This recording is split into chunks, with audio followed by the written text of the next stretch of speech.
Bonjour bien-aimés dans le Seigneur. Bonjour. Nous allons continuer avec le thème du combat spirituel. Le vrai combat spirituel. Sur les armes que nous avons étudiées, ce matin nous allons voir le casque du salut. Amen. Dans Éphésiens 6, le Seigneur nous demande de prendre les armes du Seigneur. Les armes de Dieu. Amen. Et les armes que nous utilisons, ce ne sont pas nos armes. Amen. Nous utilisons les armes de Dieu. Parce que les armes de l'homme n'emmènent nulle part. Amen. Éphésiens 6, verset 17. Nous allons aussi lire en Thessaloniciens, chapitre 5, verset 8. Et Ésaïe, chapitre 59, verset 17. Éphésiens, chapitre 6, verset 17. Prenez aussi le casque du salut et l'épée de l'esprit qui est la parole de Dieu. 1 Thessaloniciens, chapitre 5, verset 8. Mais nous qui sommes du jour, soyons sobres, ayant revêtu la cuirasse de la foi et la charité, et ayant pour casque l'espérance du salut. Ésaïe 59, verset 17. Il se revêt de la justice comme d'une cuirasse, et il met sur sa tête le casque du salut. Il prend la vengeance pour vêtement, et il se couvre de la jalousie comme d'un manteau. Amen. Que Dieu vous bénisse. Nous voyons ici dans Ésaïe 59, verset 17, Ésaïe montre comment le Seigneur se revêt de ses armes, de son armure, pour détruire le mal. Amen. Et ce sont ces armes ici que l'apôtre Paul demande à l'église d'Éphèse de se revêtir. Et ce sont ces armes que l'apôtre Paul nous demande à nous aussi de nous revêtir. Amen. Et ce matin, le Seigneur veut nous parler précisément du casque du salut. Amen. Dans cette image, nous avons le soldat romain. Et ce soldat a un casque. À l'image de ce soldat ici, le Seigneur nous demande d'avoir un casque. D'avoir le casque du salut. Donc jusque dans les années 1980, le casque militaire était essentiellement métallique. Amen. Et avant, les soldats disposaient d'un casque léger sur lequel ils mettaient un casque en fer, un casque métallique. Mais dans les temps modernes, aujourd'hui, on trouve des casques qui ne sont pas métalliques, mais qui sont aussi résistants comme le fer. On a le casque fait par le Kevlar. Cette image ici, nous la comparons avec l'image du chrétien, n'est-ce pas? Le chrétien est habillé aussi comme ce soldat, puisque le chrétien est un soldat de Jésus, n'est-ce pas? Alors, de quoi est fait le casque du chrétien? La matière première utilisée pour fabriquer le casque du salut, c'est la parole de Dieu. Amen. Donc nous répétons, pour le casque du soldat, la matière première utilisée, c'est du fer. Parce que le casque est métallique. Pour nous, les soldats du Christ, la matière première utilisée pour fabriquer le casque du salut, c'est la parole de Dieu, la parole du Christ. Amen. Merci Seigneur. Donc, le casque du salut tire sa source de la parole de Dieu. L'espérance du salut ne peut venir que de l'écoute de la parole de Dieu. L'espérance du salut ne peut venir que de la pratique de la parole de Dieu. L'espérance du salut ne peut venir que de la méditation de la parole de Dieu. Le casque du salut, l'espérance du salut ne peut venir que de la proclamation de la parole de Dieu. Ici, nous voyons deux aspects. Le premier, c'est que l'espérance du salut ne peut perdurer en nous que si nous nous disposons à l'écoute de la parole de Dieu. Si nous nous disposons à la lecture de la parole de Dieu, si nous nous disposons à l'obéissance à la parole de Dieu, si nous nous disposons à la méditation de la parole de Dieu, mais aussi si nous nous disposons à la proclamation de la parole de Dieu. Ici, nous voyons que non seulement que nous nous disposons à l'écouter, à la pratiquer, mais nous devons aussi nous disposer à la proclamer. Amen. Cette parole doit être proclamée en tout lieu, même dans les lieux des ténèbres. Nous avons vu la semaine dernière sur le combat spirituel du Christ dans le mot Cantaral, où le Seigneur Jésus-Christ a défié Satan et il a vaincu. Amen. Il a proclamé la parole de Dieu. N'est-ce pas? Nous l'avons vu. Notre thème, c'est sur le combat spirituel. Nous pouvons sortir vainqueurs dans ce combat que si nous obéissons à la parole de Dieu et si nous la proclamons. La parole de Dieu, nous ne sommes pas vainqueurs dans ce combat en prenant notre Bible et en mettant sur le chevet de notre lit. Ça ne servira à rien. Nous ne sortirons pas vainqueurs si on prend la Bible, on la pose sur notre bureau ou dans notre bibliothèque. Ça ne servira à rien. Ici, l'espérance du salut reste en nous que si nous la proclamons, cette parole. Amen. Donc là, nous avons fait la conclusion.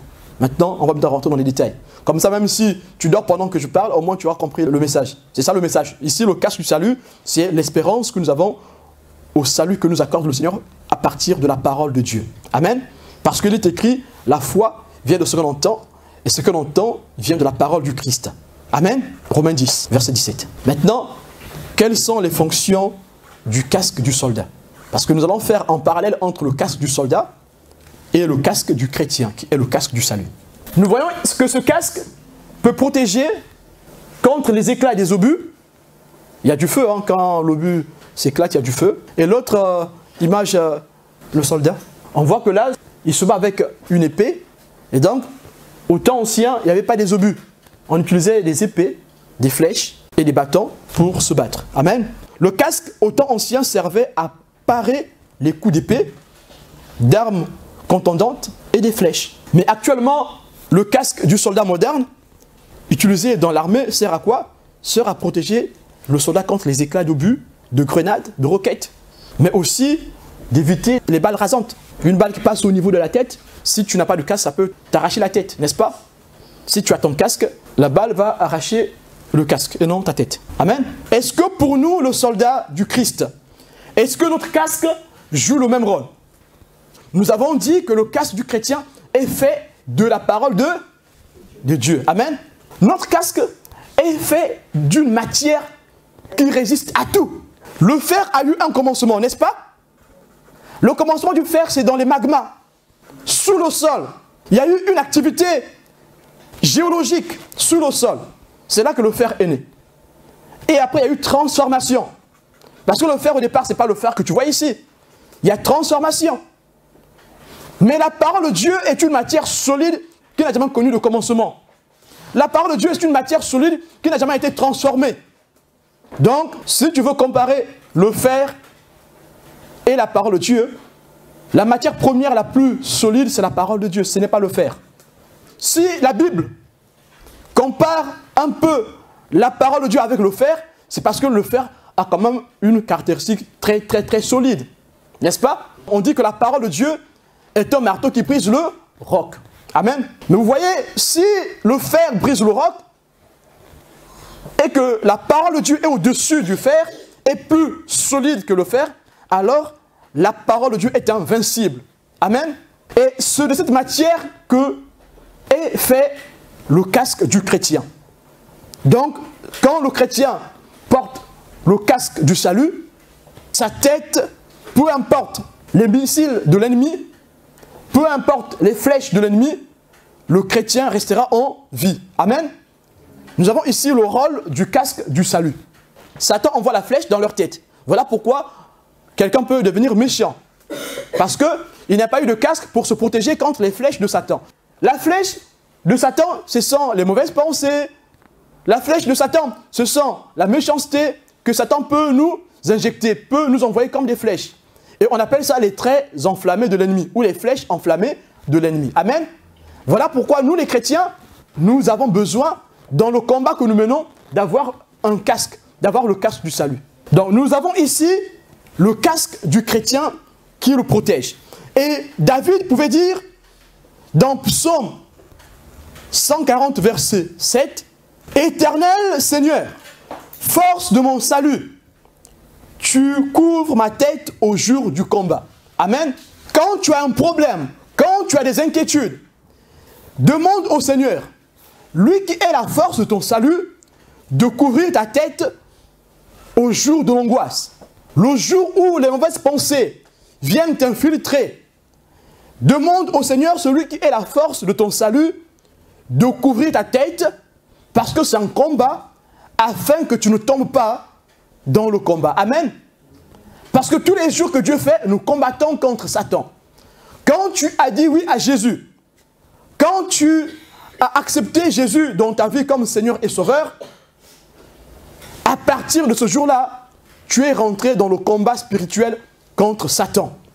Satan va essayer de te nuire pour te faire tomber, pour t'éloigner du chemin du Seigneur. Donc nous voyons ici que le casque du salut joue le même rôle de protection pour celui du soldat. Le casque du chrétien protège le chrétien des traits enflammés de l'ennemi. Ce casque ici nous protège du mensonge de Satan. Vous vous souvenez à la tentation du Christ, c'est là qu'il a été attaqué. Voilà pourquoi on fait une similitude entre le crâne et Golgotha. Golgotha, si vous rentrez dans l'origine du mot Golgotha, Golgotha signifie les lieux du crâne. Amen. Et le Christ a été tenté au lieu du crâne. Satan a voulu mettre en Jésus-Christ le doute. Il dit, si tu es le Fils de Dieu. Mais et pourtant, Satan savait, il sait depuis l'origine que Jésus-Christ est le Fils de Dieu, qu'il est Dieu. Parce que les démons, vous avez vu, les démons, quand Jésus a voulu les chasser, ils ont adoré Jésus comme étant Dieu. Ils ont dit, tu es le Christ, le Saint de Dieu. Donc, Satan sait qui est Jésus. Mais puisque il veut faire tomber Jésus-Christ dans son état d'homme, il lui dit, si tu es le Fils de Dieu, le doute. Ce sont les choses qui vont passer par la tête pour ceux qui n'ont pas le casque du salut. Quand le doute va arriver, ils vont commencer à oublier que Jésus-Christ est Dieu. Ils vont commencer à refuser que Jésus-Christ est tout-puissant, qu'il est capable de les délivrer. Quand le mensonge de Satan va commencer à te pénétrer par la tête au travers des fausses doctrines, on va te dire de boire l'huile pour être guéri. On va te dire que Jésus-Christ est à New York. Tu vas courir à New York pour aller voir Jésus-Christ. Tandis que Jésus-Christ, la parole de Dieu a dit que même quand on veut dire que je suis à droite, à gauche, n'y allez pas. C'est la fausseté. Amen. La mauvaise doctrine. Vous avez l'église de Pergame. Vous avez Apocalypse chapitre 2, versets 12 à 17.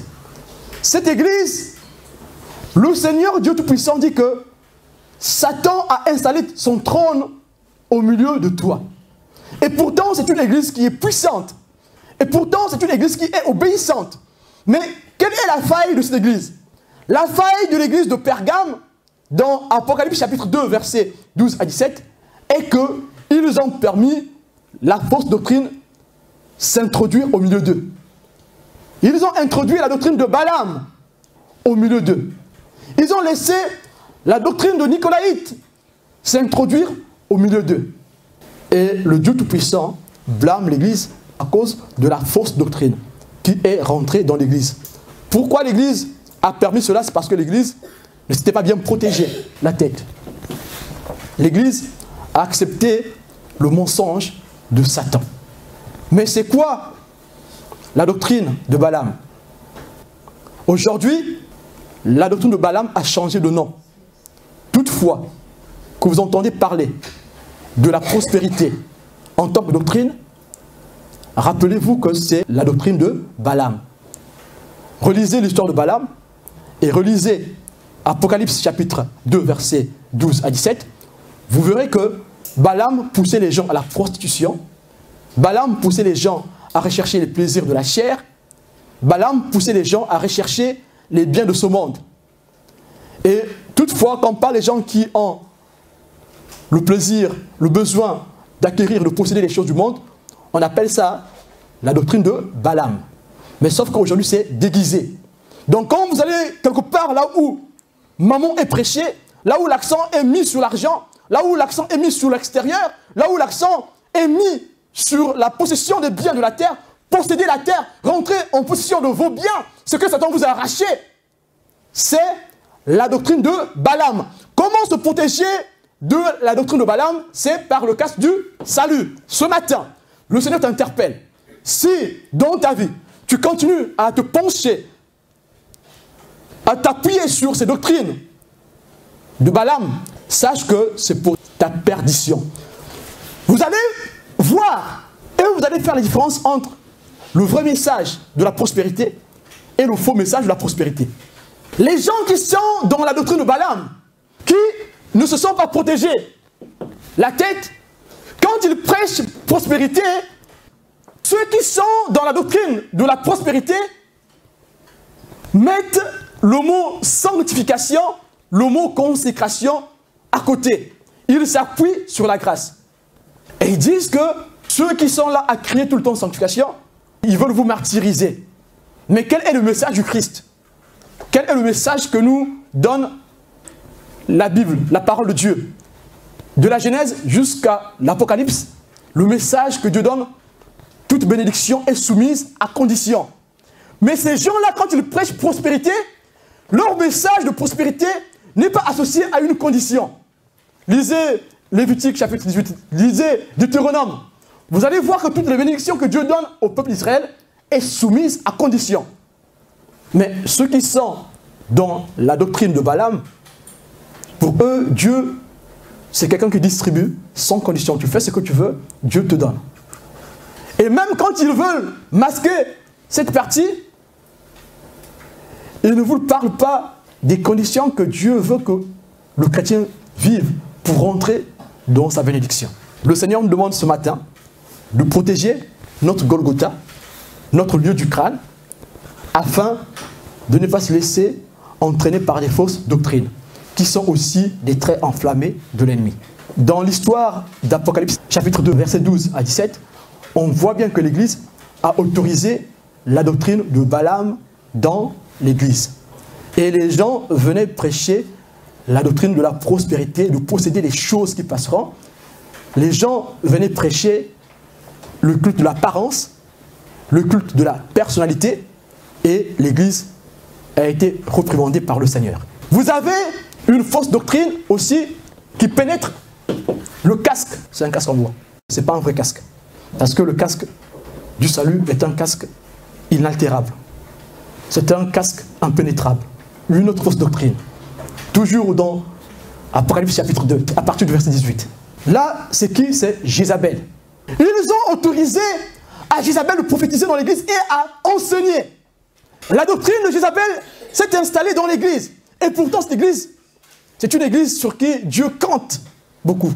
Mais qu'est-ce qu'ils ont fait? Ils ont autorisé à Jézabel d'enseigner. La femme qui enseigne. Jézabel, c'est la séduction. Et tous les grands enseignants sont d'accord avec cette chose. Et pourtant, la Bible est bien claire. Cette femme qui prêche, elle entraîne les gens dans la séduction. Et pourtant, la Bible l'appelle prophétesse. Vous croyez qu'à l'origine, elle était fausse? Non. Pourquoi Jézabel? C'est parce qu'elle va à l'encontre de ce que Dieu dit. Ne soyez pas choqués.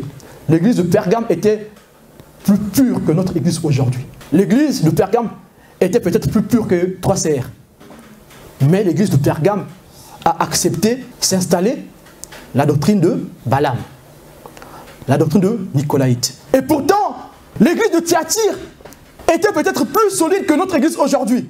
Mais l'église de Thyatire a accepté que la femme vienne prêcher, que Jézabel vienne séduire le peuple par ses enseignements. Vous croyez qu'à l'origine, ces enseignements étaient faux? Qu'est-ce qui a fait rentrer la fausseté? La fausseté rentre quelque part dès qu'on commence à faire ce que Dieu n'a pas demandé de faire. Même si c'est bon ce que vous faites là. Mais si ce n'est pas ce que Dieu vous a demandé de faire, vous rentrez dans la séduction. Et petit à petit, les gens vont tomber dans la séduction. Et l'église sera corrompue. Et quand tu commences par voler un œuf, tu finis par voler le bœuf, n'est-ce pas? Quand tu commences à tolérer les petites choses, tu dis non mais c'est rien ça. Il y a la femme qui prêche. Et puis elle prêche bien et c'est bien expliqué. Elle explique mieux que nous les hommes. Alors pourquoi ne pas la laisser prêcher? C'est une ruse. Mais oui, cette sœur-là a l'onction de Dieu. Oui, c'est vrai, elle a l'onction qui vient de Dieu, ça c'est vrai. Elle a la connaissance qui vient de Dieu, c'est vrai ça, c'est vrai. Et je dis encore Amen pour cette sœur qui a cette onction, qui a cette connaissance. Mais sauf que son rôle que Dieu lui donne à l'église, ce n'est pas d'enseigner. Le casque du salut. Si tu n'as pas le casque du salut, tu te laisseras séduire. Cette sœur qui a l'onction, qui a la connaissance des Écritures, si elle n'a pas le casque du salut, elle se laissera séduire. En prêchant, l'autorité de la prédication va commencer à rentrer en lui. Sachez que la prédication octroie une certaine autorité. Quand tu parles, tu vas parler avec autorité. C'est une forme d'autorité qui va s'installer en toi. L'autorité, c'est quelque chose qui change. Tu as un frère qui est avec toi, qui mange le riz avec tous les jours. S'il devient président de la France, tu n'auras plus la même considération. Quand tu vas parler, tu vas même baisser la tête parce que c'est devenu ton président. Il est ton frère, vous dormez ensemble, mais c'est maintenant ton président. Tu as un mari qui est devenu président de la France, ton regard envers ton mari va changer. Parce que ce n'est plus ton mari seulement, c'est maintenant ton président aussi. Ça change. Diriger une assemblée nous donne une autorité. Nous confère une certaine autorité. Mais sauf que l'autorité, c'est à l'homme que Dieu a donné l'autorité. Ce n'est pas la femme. Nous sommes au XXe siècle, ce message n'est pas contradictoire au XXIe siècle. Il est bien d'accord ce message. Amen. Et vous voyez ici la doctrine de Jézabel, faire rentrer l'Église dans la séduction. Vous avez plusieurs fausses doctrines. Nous allons en passer. C'est dans nos têtes que fusent toutes les mauvaises pensées.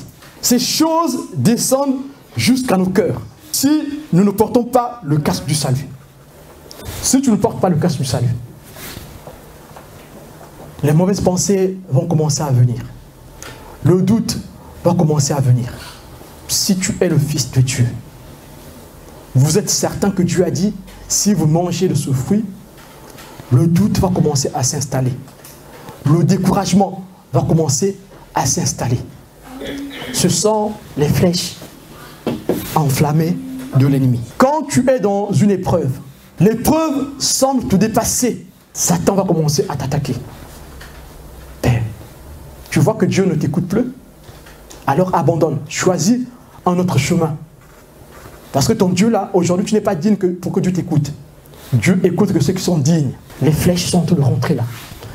Là, nous sommes en train de parler de l'espérance, de la puissance, de la force, de l'espérance du salut. La définition de ce casque ici, c'est que nous avons de l'espérance. L'espérance en quelque chose nous maintient dans la lutte. Amen. Quand tu fais un combat, dès que tu perds l'espoir de la bataille, de la victoire, c'est fini. Tu vas te rendre, n'est-ce pas? Voilà pourquoi l'espérance du salut, c'est ce casque. Quand on dit le casque du salut, on ne comprend pas, on te dit, bon c'est le salut que nous portons. Non. Le casque ici a deux définitions. Le salut qui est en nous, la gloire que nous avons, mais aussi l'espérance de cette gloire. Ça veut dire que l'espérance de cette gloire ici nous fait vivre. Dites-moi, vous connaissez tous l'adage qui dit que l'espérance fait vivre, n'est-ce pas? L'espérance fait vivre. L'espoir fait vivre. Chez nous, on dit ça. L'espérance du salut nous fait vivre. C'est une arme défensive. L'espérance fait vivre. Quand l'épreuve dépasse ton entendement, l'espérance du salut est une arme efficace qui te permettra de garder la foi. Parce que ton espérance en Dieu n'est pas que terrestre. C'est vrai que nous avons vu dans Matthieu, chapitre 10, Dieu nous promet des choses parfois qui sont ici bas. Il dit, celui qui lâche tout pour moi, je ne le laisserai pas seul. Il gagnera autre chose. Mais notre espérance, si elle n'était que sur les choses terrestres, mais nous sommes les plus malheureux. Gloire soit rendue à Dieu, notre espérance est céleste. La gloire que l'homme qui croit en Dieu peut recevoir, c'est la glorification éternelle, qui est la vie éternelle. Voilà pourquoi ici ce casque ici symbolise le salut qui est en nous, mais aussi l'espérance du salut qui est en nous, qui nous garde dans le jour de la tentation. Ça veut dire quoi? Pour quelqu'un qui est sur le lit de l'hôpital, le médecin lui dit que finalement tu meurs dans 3 mois. Il doit te lâcher. Si son espérance était terrestre, il arrête de croire en Dieu. Mais comme notre espérance n'est pas que terrestre, alors qu'est-ce que nous faisons? Même si on te dit qu'il te reste 3 mois pour vivre, tu vas encore plus croire en Dieu. Tu vas continuer à prier pour que Dieu te guérisse. Tu vas le faire, tu vas prier pour que Dieu te guérisse. Et même si la guérison ne vient pas, tu vas prier pour que Dieu garde ton âme dans son sein. Amen. Nous voyons que notre espérance ici fera que nous ne puissions pas perdre la foi. Amen. Peu importe l'ampleur de la tentation, peu importe l'ampleur de l'épreuve, l'espérance au salut te garde dans la foi. Quand tu n'as plus rien, on va tout arracher, tu as tout perdu, tu peux garder l'espérance au salut. Tu peux dire, Seigneur, j'ai tout perdu, Mais je sais une chose. Je crois qu'en toi, j'ai la vie éternelle. La vie éternelle est plus que tout. Amen. Tu es en train de chasser un démon dans une personne. Le démon ne part pas. Si tu n'as pas l'espérance du salut, tu vas dire quoi? Mais écoutez, le démon il ne partira pas. Hein. Nous voyons que dans l'espérance du salut ici, nous avons l'endurance. Nous avons la persévérance. Parce que je crois en l'espérance du salut qui est en moi, alors je serai endurant dans ce que je fais. Je serai persévérant dans la prière. Amen. Alors si nous espérons en Dieu que pour des choses terrestres, cela ne sert absolument à rien. Parce que nous finirons tous par mourir un jour. Vous savez, Satan sait que c'est en espérant qu'on est sauvé. Satan sait que pour être sauvé, il faut espérer. Celui qui espère gardera la foi. Je vous prends un exemple, puisque nous sommes dans l'armée. Vous allez combattre quelque part. Et là-bas, vous êtes assailli par l'ennemi. Et le commandant des troupes vous dit qu'il y a des renforts qui vont arriver. Qu'est-ce que vous allez faire? Vous allez continuer à combattre jusqu'à ce que vous aurez? Non. Le renfort. Voilà. Mais si le commandant vous dit après, ah, vous savez, finalement ils ont été arrêtés, ils ne peuvent pas arriver. Qu'est-ce que vous allez faire? Et l'ennemi avance avec force. Vous êtes découragé? Le petit peu de force que vous aviez là, d'intelligence là, va s'évanouir. Vous allez vous laisser capturer par l'ennemi. L'espérance fait vivre. L'espérance au salut nous aide dans le combat spirituel. Tant que tu espères au salut, même quand tu as tout perdu, puisque tu as encore quelque chose, alors tu vas continuer à espérer. Dans ton combat de la sanctification, tu essaies de faire des efforts, tu n'arrives pas. Tu essaies, tu n'arrives pas. Tu fais des jeûnes. Tu es suivi par l'église, par le pasteur, par les frères, par les sœurs. Tu n'y arrives pas. Satan, qu'est-ce qu'il fera? Il mettra en toi le doute. Il dit, mais Fabrice, ça ne sert à rien, regarde. Tu as fait 40 jours de jeûne. Tu as vu le plus grand pasteur du monde. Tu as vu le frère le plus sérieux du monde. Tu as vu la sœur la plus spirituelle du monde. Ça n'a rien donné. Mais c'est fini. Lâche, repars seulement dans le monde. Même ta vue du monde, comme ça tu vas réussir. Parce que ça, tu n'auras pas ça. Tu n'es pas apte à avoir ce que tu demandes là. Tu n'auras pas ça. Tu ne pourras pas t'en sortir dans cette situation. Tu es addict, tu es malade. Laisse seulement. Abandonne. Continue à faire ton addiction tranquillement. Au moins, dans ta conscience, tu n'auras plus à te faire du mal puisque tu sais que tu n'es plus avec Jésus-Christ. Tu peux continuer à faire ta chose. Le casque du salut. Si tu as le casque du salut, tu vas dire, ah, rien de moi, Satan. L'éternel Dieu est la force de mon salut. Amen. Alors, tu sortiras vainqueur. Satan est malin. Il sait que c'est en espérant qu'on parvient au salut, qu'on est sauvé. Alors qu'est-ce qu'il fait? Il vient saper notre morale. Il vient saper notre espérance au salut. Il commence à te dire dans la tête, ah, est-ce que si je meurs aujourd'hui, je serai sauvé? C'est une arme de Satan. Si tu as cette pensée-là, chasse cette pensée au nom de Jésus-Christ. Il va mettre en toi, est-ce que le chrétien peut perdre son salut? Chasse cette pensée au nom de Jésus. Il mettra en toi le doute, la condamnation, la culpabilité. On l'a lu dernièrement dans Zacharie avec le prêtre Josué. Il est allé accuser Josué auprès de Dieu. Mais qu'est-ce que Dieu a fait? Dieu a dit, mon sang, le sang de mon fils a coulé pour lui. Et Josué a été lavé, nettoyé. Amen. Même si tu te trouves plus bas que terre, continue à espérer. Ce Dieu est capable de te pardonner. Il est capable de délivrance. Comme il est écrit dans Romains 8, verset 24, car c'est en espérant que nous sommes sauvés. En espérant en quoi? En Bouddha? Non. En Mahomet? Non. En espérant en Jésus, celui qui a donné sa vie. Un seul a donné sa vie et s'appelle Jésus-Christ. Car c'est en espérant que nous sommes sauvés. Or, l'espérance qu'on voit n'est plus espérance. Ce qu'on voit, peut-on l'espérer encore? Satan veut que tu vois pour que tu espères. Voilà pourquoi l'incrédulité est rentrée dans le monde moderne. Satan a inoculé dans le monde, a fait rentrer dans le monde la rationalité. Tu dois voir pourquoi. Satan sait que si les gens commencent à croire sans voir, c'est fini. Je serai perdant en tout et pour tout. Qu'est-ce qu'il fait? Il met l'intelligence en l'homme, une fausse intelligence, et les gens veulent tout démontrer. Les gens veulent tout démontrer. Satan sait que notre première liberté, La première façon pour l'homme d'être libre, c'est dans sa conscience. La première façon pour l'homme d'être libre, c'est dans son intelligence. Alors qu'est-ce que Satan fait? Satan nous garde prisonniers dans notre tête, dans notre conscience, dans nos pensées. Nous sommes prisonniers. Puisque nous sommes déjà prisonniers dans notre conscience, nous ne pourrons plus faire des efforts pour chercher Dieu. Le casque du salut. Si dans nos pensées, nous sommes déjà prisonniers, c'est fini. On a perdu la bataille.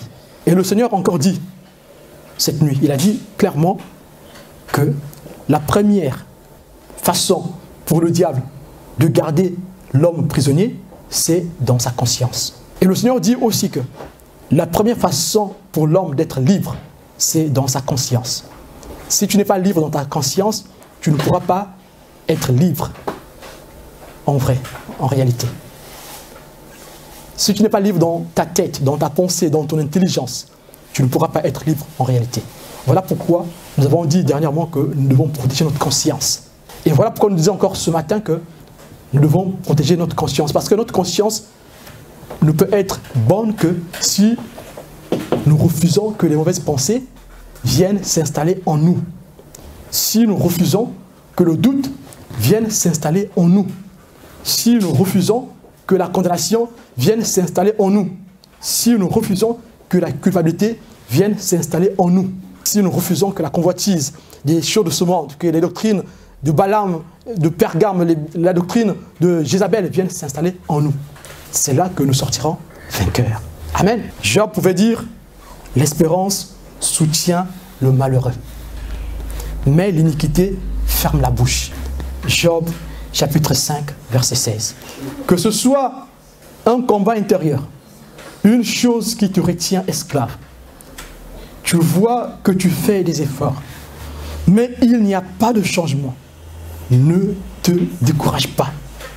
Continue à espérer en Jésus-Christ. Que ce soit contre des démons, pour la délivrance d'une âme, ne te décourage pas. Continue à espérer en Christ. Amen. Bon, nous avons vu une première partie. Maintenant, là, nous avons vu la partie où le casque, ici, nous aide dans le combat. Parce que si je vais chasser un démon chez quelqu'un, si je ne crois pas que le démon peut partir, si je ne crois pas que Jésus-Christ est capable de chasser le démon il ne partira pas. La seule chose qui parle au démon, c'est la foi par la proclamation de la parole de Dieu. Si j'ai la foi et que je proclame la parole de Dieu, le démon sortira. Amen. Si tu as la foi et que tu ne proclames pas la parole de Dieu, le démon ne sortira pas. Si tu viens comme ça, tu dis, tu vois le démon, il ne sortira pas. Mais si tu viens, tu dis, sors, il va se trembler, il va sortir. Amen. La victoire par rapport à cette arme, nous l'avons que si nous acceptons de prendre cette arme. C'est toi qui dois prendre cette arme. Ce n'est pas parce que tu es devenu chrétien que Dieu va te forcer de prendre une arme. Dieu ne force personne. Amen. C'est à nous de nous lever et d'aller prendre l'arme. Ce ne sont pas nos armes, ce sont les armes de Dieu. Nous l'avons vu dans Ésaïe 59, verset 17. Nous avons vu que ce sont les armes de Dieu. Mais nous avons aussi vu dans Éphésiens 6 que c'est l'homme qui doit prendre les armes. Donc, le Seigneur nous appelle ce matin de nous lever et de prendre cette arme qui est le casque du salut. Mais souvenez-vous, dans Éphésiens 6, verset 11, on a dit que prenez toutes les armes. Si tu prends que le casque du salut, ça ne te servira à rien. Tu ne peux pas combattre l'ennemi qu'avec le casque du salut. Il te faut toutes ces armes. Pas qu'une seule. Tu ne seras pas efficace avec une seule arme. Tu seras efficace qu'avec toutes les armes. Amen. Ça, c'est le côté arme. Maintenant, parce que nous avons dit au départ que le casque concerne le salut que nous avons, qui est notre glorification, mais aussi le côté espérance, qui est une arme pour combattre les ruses du diable. Amen. Maintenant, nous allons voir le côté glorification. Amen. Pour comprendre le côté glorification du casque, nous allons prendre l'exemple de la tiare. Nous allons faire un parallèle entre le casque du soldat et la tiare. Parce que, au temps ancien, le Seigneur a demandé aux prêtres de porter la tiare. La tiare, ici, dans la Bible, est un chapeau sacerdotal. Un bonnet, une couronne sacerdotale, qui joue exactement la même fonction que le casque. Pas dans le sens de la protection comme nous l'avions vu, mais dans le sens de la distinction. Dites-moi, comment on fait pour distinguer les casques bleus? Pour distinguer les casques bleus, c'est par leur casque bleu. Amen. Prenons le cas où les casques bleus ont bien fait leur boulot. Quand ils passent là, vous allez faire quoi? Vous allez acclamer. Bon, quand ils n'ont pas fait le boulot, on lance les pierres, hein? On crie sur eux, on va huer sur eux. Ici, la tiare ici va jouer la fonction de distinction, la fonction d'honneur, la tiare. Et le casque aussi pour le soldat joue la fonction de distinction. Et dans le temps moderne, chaque pays avait son casque. Et on pouvait reconnaître une armée par son casque. La France avait son casque. Les plus réputés, c'était les Allemands. Jusqu'aujourd'hui, vous pouvez distinguer la garde républicaine avec leur casque. Il y a une crête là. Le casque de la garde républicaine a une crête. Donc on peut les distinguer. Donc sur leurs chevaux là, il y a une crête dessus.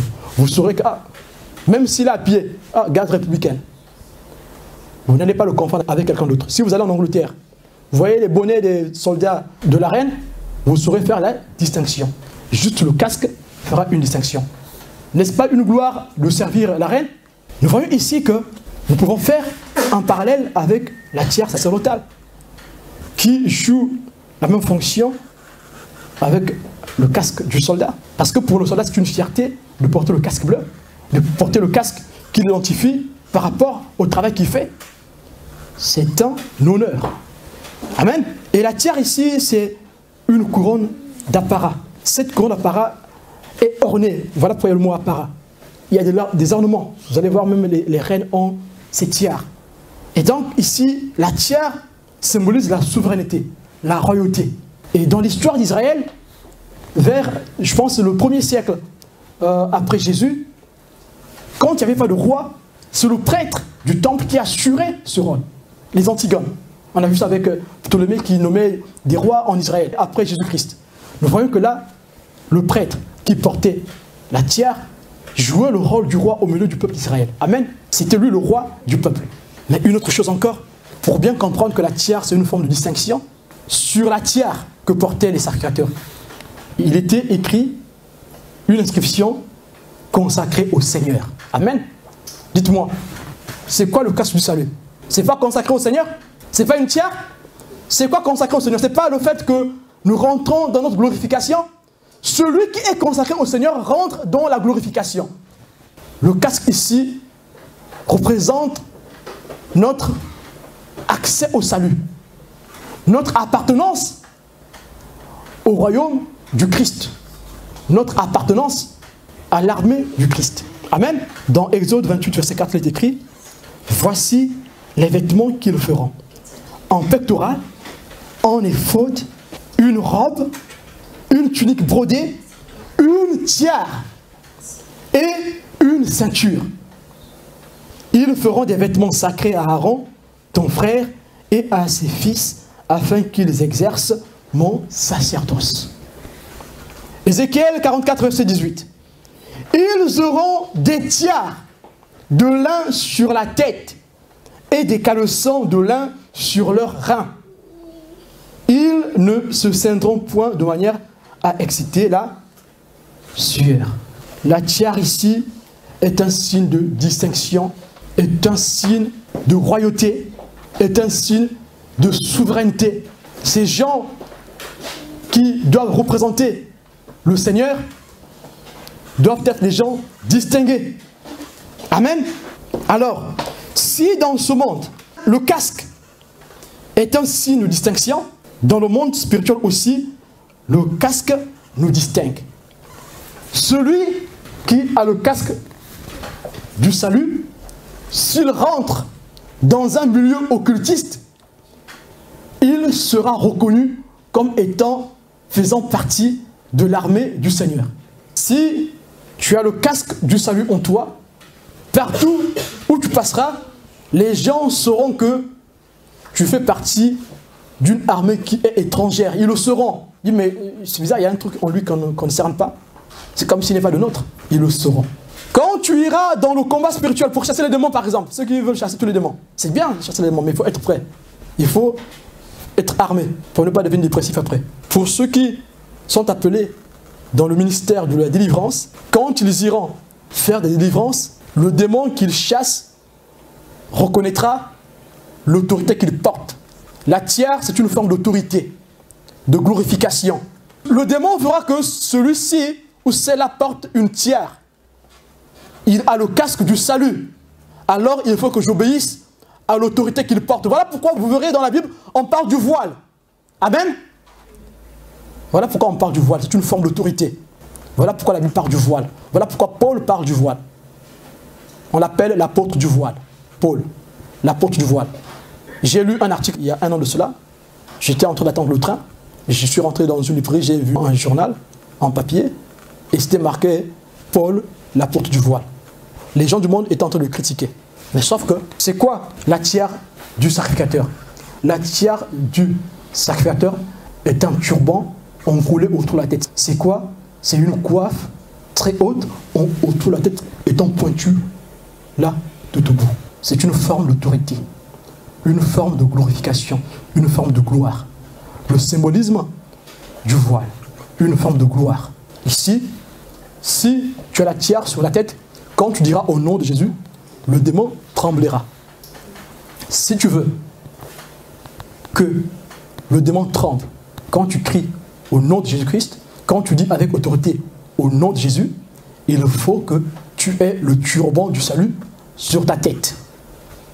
Amen. Quand Satan se promène, quand il vient t'attaquer, s'il voit le casque du salut, le turban du prêtre sur ta tête, il va trembler, il va s'enfuir, parce qu'il sait que Jésus-Christ l'a vaincu. Où est-ce que Satan a été vaincu? À Golgotha, le lieu du crâne. Satan a été vaincu au lieu du crâne. Alors tu peux garder confiance en Christ, parce que le Christ a vaincu Satan.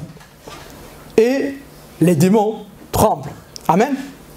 Colossiens 2, verset 15, il est écrit, il a dépouillé les dominations et les autorités et les a livrées publiquement en spectacle, en triomphant d'elles par la croix. Pour conclure, Ésaïe 59, verset 14 à 16 dit, et la vérité s'est retirée, et le salut se tient éloigné, car la vérité trébuche sur la place publique, et la droiture ne peut approcher.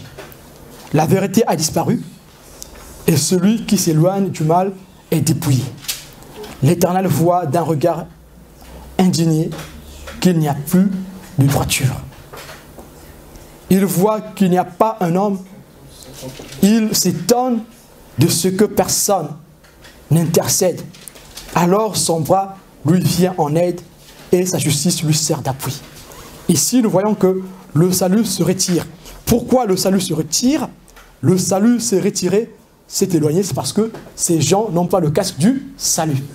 Aujourd'hui, le Seigneur veut que nous puissions tous rentrer en possession du casque du salut. Romains 13, 14 dit, mais revêtez-vous du Seigneur Jésus-Christ et n'ayez point soin de la chair pour en satisfaire les convoitises. Amen.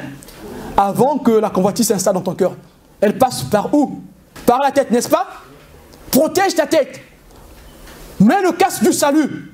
Le Seigneur nous interpelle encore ce matin de mettre le casque du salut. En nous revêtant du Seigneur Jésus-Christ. Nous avons dit, le casque tout seul ne sert absolument à rien. Il faut se revêtir du Christ tout entier. Voilà pourquoi ici, Romains 13, 14 dit, revêtez-vous du Seigneur Jésus-Christ. Je rentre dans cette combinaison. Qui est le Seigneur Jésus-Christ? Ça me couvre partout, même les doigts sont couverts.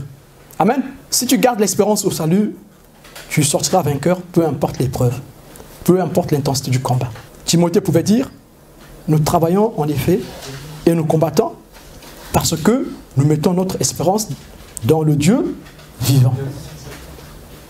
Timothée 4, verset 10 le dit. Ce Dieu vivant est le sauveur de tous les hommes, principalement les croyants. Vous voyez, nous sommes les privilégiés. Ce casque est principalement pour nous les croyants. Mais ce casque, nous allons nous lever, on va prier ensemble.